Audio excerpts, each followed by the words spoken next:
Hello everyone, score கிளவர்லேருந்து உங்கள் English language trainer Malar. Welcome to our daily Hindu editorial analysis podcast. இன்னைக்கு December 2, 2025 வந்த 2 எடிட்டோரியல்ஸையும் நாம் sentence by sentence, phrase by phrase இங்கிலீஷில் படித்து அதோட எளிய தமிழ் விளக்கத்தை பார்க்க போகிறோம். மோஸ்ட் இம்பார்ட்டன்ட்லி, இந்த எடிட்டோரியல்ஸில் வர்ற முக்கியமான வொக்காபுலரிஸ் எல்லாம் ஒரு ப்ரீமியம் பிடிஎஃபாக தொகுத்து நம்ம ஸ்கோர் கிளவர் டெலிகிராம் சேனலில் ஃப்ரீயாக கொடுத்துருக்கோம். சேனலில் ஜாயின் பண்ணுறதுக்கான லிங்க் கீழே டிஸ்கிரிப்ஷனில் இருக்குது, மறக்காமல் ஜாயின் பண்ணிடுங்க. ஒன் மோர் திங், நான் எக்ஸ்பிளைன் பண்ணும்போது உங்களுக்கு புரியலன்னா feel free to pause the video. அந்த சென்டென்ஸை நல்லா அனலைஸ் பண்ணுங்க. உங்களுக்கு மீனிங் புரிஞ்சதுக்கப்புறம் முடிஞ்சா அந்த சென்டென்ஸை 2 தடவை கொஞ்சம் சத்தமாக படிச்சு பாருங்க.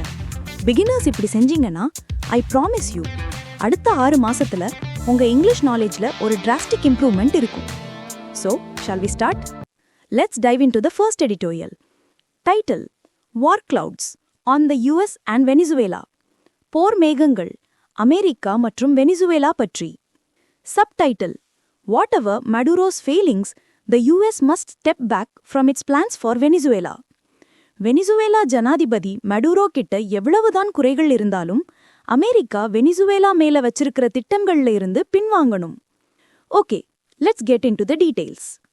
Donald Trump's remark that Venezuela's airspace should be considered closed in its entirety, வெனிசுவேலாவோட வான்வெளி பகுதி முழுவதுமாக மூடப்பட்டதாக கருதப்படணும்னு டொனால்ட் ட்ரம்ப் சொன்ன ஒரு கருத்து raised fears that the Republican peacemaker president ஒரு பயத்தை ஏற்படுத்தியிருக்கு. என்னன்னா, இந்த ரிப்பப்ளிக்கன் கட்சியை சேர்ந்த சமாதானப்புறா ஜனாதிபதி may be preparing to attack the South American nation, அந்த தென் அமெரிக்க நாட்டை தாக்க தயாராகிட்டு இருக்கிறாரோன்னு ஒரு பயம்.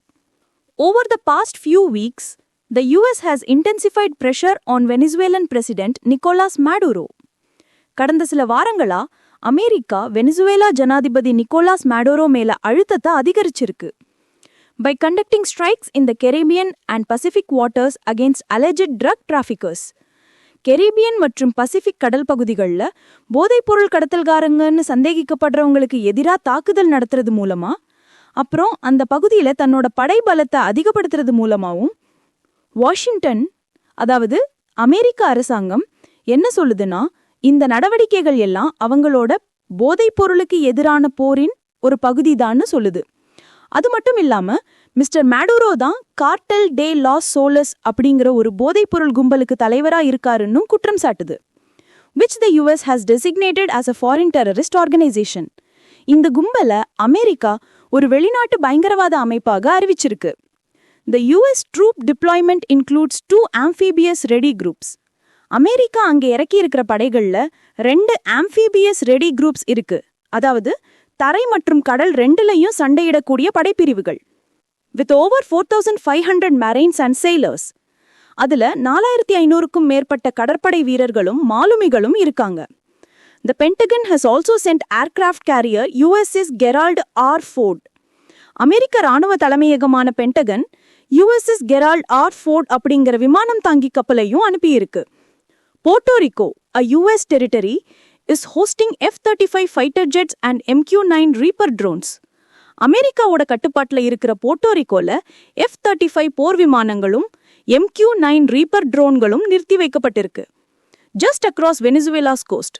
இது வெனிசுவேலாவோட கடற்கரைக்கு சரியாக எதிரில் இருக்கு. என்னெல்லாம் பண்றாங்க பாருங்க. It is now evident what Mr. Trump seeks, a regime change in Caracas. இப்போ தெளிவா தெரியுது மிஸ்டர் ட்ரம்ப் என்ன எதிர்பார்க்கிறாருன்னு. கெராக்கஸ்ல, அதாவது வெனிசுவேலாவோட தலைநகர்ல ஒரு ஆட்சி மாற்றத்தை எதிர்பார்க்கிறாரு. And Venezuela's right wing opposition led by Nobel peace laureate Maria Corina மேச்சிடோ, வெனிசுவேலாவோட வலதுசாரி எதிர்க்கட்சி, அதுக்கு நோபல் பரிசு வாங்கின மாரியா கொரினா மேச்சிடோ தலைமை தாங்குறாங்க, has wholeheartedly endorsed America's plans. அவங்க அமெரிக்காவோட இந்த திட்டங்களுக்கு முழு மனசோட ஆதரவு தெரிவிச்சிருக்காங்க. Mister Maduro, a self-styled socialist, mister Maduro தன்னை ஒரு சோஷியலிஸ்ட்னு சொல்லிக்கிறாரு. Stands accused of rigging the 2024 presidential election. அவர் 2024 ஜனாதிபதி தேர்தலில் முறைகேடு செஞ்சதா குற்றம் சாட்டப்பட்டிருக்காரு. And Venezuela's economy has suffered a near total collapse on his watch. அவருடைய ஆட்சியில வெனிசுவேலாவோட பொருளாதாரம் கிட்டத்தட்ட முழுமையா சரிஞ்சிருச்சு. prompting millions to flee. இதனால லட்சக்கணக்கான மக்கள் நாட்டை விட்டே வெளியேறிட்டாங்க. He shares responsibility for Venezuela's current condition. வெனிசுவேலாவோட தற்போதைய நிலைக்கு அவரும் ஒரு காரணம்தான். But the US is not an innocent actor either. ஆனா அமெரிக்காவும் ஒன்னும் அப்பாவி கிடையாது. Washington sanctions have been a major contributor to Venezuela's economic crisis. வெனிசுவேலாவோட பொருளாதார நெருக்கடிக்கு அமெரிக்கா விதிச்ச பொருளாதார தடைகளும் ஒரு முக்கிய காரணம். In the past, US and several European governments had recognized Juan Guaido, an opposition figure, as the president. இதுக்கு முன்னாடி அமெரிக்காவும் சில ஐரோப்பிய நாடுகளும் ஜுவான் குவைடோ அப்படிங்கிற ஒரு எதிர்க்கட்சி தலைவரை ஜனாதிபதியா அங்கீகரிச்சாங்க. In a bid to undermine the Maduro government, Maduro அரசாங்கத்தை பலவீனப்படுத்தணும் அப்படிங்கிற நோக்கத்துல. Venezuela has long been used as a transit route for drug traffickers from Colombia. Venezuela ரொம்ப காலமாவே கொலம்பியால இருந்து வர்ற போதைப் பொருள் கடத்தல்காரங்களுக்கு ஒரு வழித்தடமா பயன்படுத்தப்பட்டு வருது. The source of most of the world's cocaine. உலகத்தோட பெரும்பாலான கொக்கெயின் அங்கிருந்து தான் வருது. Yet, ஆனாலும் the US government has not produced solid evidence to link Maduro to the cartels or to drug trafficking. ஆனா அமெரிக்க அரசாங்கம் எந்த ஒரு உறுதியான ஆதாரத்தையும் முன்வைக்கல மிஸ்டர் மேடுரோக்கும் அந்த கடத்தல் கும்பல்களுக்கும் தொடர்பு இருக்குன்னு சொல்றதுக்கு. The attacks in the Caribbean waters killing civilians constitute a blatant violation of international law. Caribbean கடல் பகுதியில அப்பாவி மக்கள் கொல்லப்பட்ட தாக்குதல்கள் சர்வதேச சட்டத்தை அப்பட்டமா மீறிற செயல். The threats by the Trump administration against Mr. Maduro, Trump நிர்வாகம் மிஸ்டர் மேடுரோக்கு எதிராக விடுற இந்த மிரட்டல்கள், irrespective of the character of his regime, அவருடைய ஆட்சி எப்படிப்பட்டதுங்கிறத தாண்டி, amount to an assault on Venezuela's sovereignty, வெனிசுவேலாவோட இறையாண்மை மேல நடத்தப்படுற ஒரு தாக்குதலுக்கு சமம். More importantly, the US seems unwilling to learn from its past mistakes. முக்கியமா அமெரிக்கா தன்னோட கடந்த கால தவறுகள்ல இருந்து பாடம் கத்துக்க விரும்பாத மாதிரி தெரியுது. History is repeating. It invaded Afghanistan in 2001, only to leave 20 years later after cutting a deal with the Taliban. 2001ல Afghanistan மேல படையெடுத்துட்டு 20 வருஷம் கழிச்சு தாலிபான்கள் கூட ஒரு ஒப்பந்தம் போட்டுட்டு அங்கே இருந்து வெளியேறினாங்க. America's 2003 invasion of Iraq turned out to be one of the worst humanitarian catastrophes. 2003ல அமெரிக்கா ஈராக் மேல நடத்தின படையெடுப்பு உலக வரலாற்றிலேயே மிகவும் மோசமான மனிதாபிமான பேரழிவுகள்ல ஒண்ணா முடிஞ்சது. Mister Trump, who claims credit for ending many wars, பல போர்களை முடிவுக்கு கொண்டு வந்ததா பெருமைப்பட்டுக்கிற mister Trump, must step back from the brink and seek to resolve differences with Venezuela through dialogue. இந்த விளிம்பு நிலையிலிருந்து பின்வாங்கி வெனிசுவேலா கூட இருக்கிற கருத்து வேறுபாடுகளை பேச்சுவார்த்தை மூலமா தீர்க்க முயற்சிக்கணும். ஓகே கைஸ், ஒரு சின்ன பிரேக். ஃபர்ஸ்ட் எடிட்டோரியல் முடிச்சிட்டோம். Before we move to the next one, ஒரு முக்கியமான விஷயம். நம்ம ஸ்கோர் கிளவர் ஆப் இப்போ கூகுள் பிளே ஸ்டோர்ல இருக்கு. செக் பண்ணி பாருங்க. அதுல vocabularies, idioms and phrases, phrasal verbs னு ஆஸ்பிரண்ட் லைஃபுக்கு தேவையான எல்லாமே இருக்கு. அதுவும் நாம ஒரு யூனிக் லேர்னிங் டெக்னிக் யூஸ் பண்றோம். ஒரு தடவை படிச்சா போதும், வாழ்க்கையில மறக்கவே மாட்டீங்க. சோ டெஃபினட்டா ட்ரை பண்ணி பாருங்க. அப்படியே இந்த புது பாட்காஸ்ட் முயற்சி எப்படி இருக்குன்னு உங்க ஃபீட்பேக்கை கமெண்ட்ல சொல்லுங்க. It takes a lot of effort to create this podcast every day. So உங்க ஒரு லைக், ஷேர், சப்ஸ்கிரைப் எங்களுக்கு பெரிய மோட்டிவேஷனா இருக்கும். So please support us. All right, let's jump into this second editorial. இது நம்ம பொருளாதாரம் பத்தி. Title Cautious Optimism on India and Growth. கவனமான நம்பிக்கை, இந்தியாவும் வளர்ச்சியும் பற்றி. Subtitle India's challenge is to maintain the growth momentum. இந்த வளர்ச்சி வேகத்தை தக்க வைத்துக் கொள்வதுதான் இந்தியாவுக்கு முன்னாடி இருக்கிற சவால். Let's begin. India's September quarter GDP data for the current financial year beat all estimates.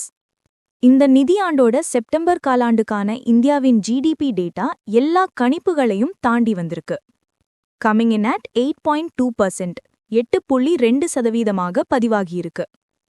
Higher than 7.8% in Q1 FY26 and well above the year-ago period. இது FY26ஓட முதல் காலாண்டுல இருந்த 7.8% விட அதிகம், போன வருஷம் இதே காலகட்டத்தை விடவும் ரொம்பவே அதிகம். This offers fleeting reassurance to policymakers. இது கொள்கை வகுப்பாளர்களுக்கு ஒரு தற்காலிகமான நிம்மதியை கொடுக்குது. ஏன்னா கொஞ்ச நாளைக்கு முன்னாடி தான் அக்டோபர் மாத வர்த்தக தரவுகள் வெளியாகி சரித்திரத்திலே இல்லாத அளவுக்கு 41.68 பில்லியன் டாலர் வர்த்தக பற்றாக்குறை இருக்கிறத காட்டுச்சு. Driven partly by a tripling of bullion imports. இந்த பற்றாக்குறைக்கு ஒரு காரணம் புல்லியன் இம்போர்ட்ஸ், அதாவது தங்கம் இறக்குமதி மும்மடங்கு அதிகரிச்சது. a signal of economic uncertainty. இது பொருளாதாரத்துல ஒரு நிச்சயமற்ற தன்மை நிலவறதுக்கான ஒரு அறிகுறி. Growth has been led by manufacturing 9.1% and services 9.2%. இந்த வளர்ச்சிக்கு உற்பத்தித்துறை 9.1% மற்றும் சேவைத்துறை 9.2% தான் முக்கிய காரணமா இருந்திருக்கு. Supported by a recovery in private consumption. இதுக்கு தனியார் நுகர்வுல ஏற்பட்ட மீட்சியும் ஒரு ஆதரவா இருந்திருக்கு. Private final consumption expenditure grew 7.9% in Q2 FY26. தனியார் இறுதி நுகர்வு செலவு Q2 FY26ல 7.9% வளர்ச்சி அடைஞ்சிருக்கு, compared with 6.4% in Q2 FY25. போன வருஷம் இதே காலாண்டுல இது 6.4% இருந்துச்சு. While government spending also provided a modest boost. அதே சமயம் அரசாங்க செலவினங்களும் ஒரு மிதமான ஊக்கத்தை கொடுத்திருக்கு. Together, these suggest a broad-based uptick in domestic activity despite global headwinds. உலகளாவிய பொருளாதார ஹெட்வின்ஸ், அதாவது தடைகள் இருந்த போதிலும் உள்நாட்டு நடவடிக்கைகள் பரவலாக உயர்ந்திருப்பதை இதெல்லாம் காட்டுது. Yet, the full effects of the external shock may surface in the quarters ahead. ஆனாலும் இந்த வெளிப்புற அதிர்ச்சியோட முழுமையான விளைவுகள் வரவிருக்கும் காலாண்டுகள்ல தெரிய வரலாம். The US's two-stage India tariffs in August landed mid-quarter. America India மேல விதிச்ச 2 கட்ட வரிகள் ஆகஸ்ட் மாசம், அதாவது இந்த காலாண்டோட நடுவுல தான் அமலுக்கு வந்துச்சு. Some front-loading of export orders ahead of these tariffs may also have inflated Q2 output.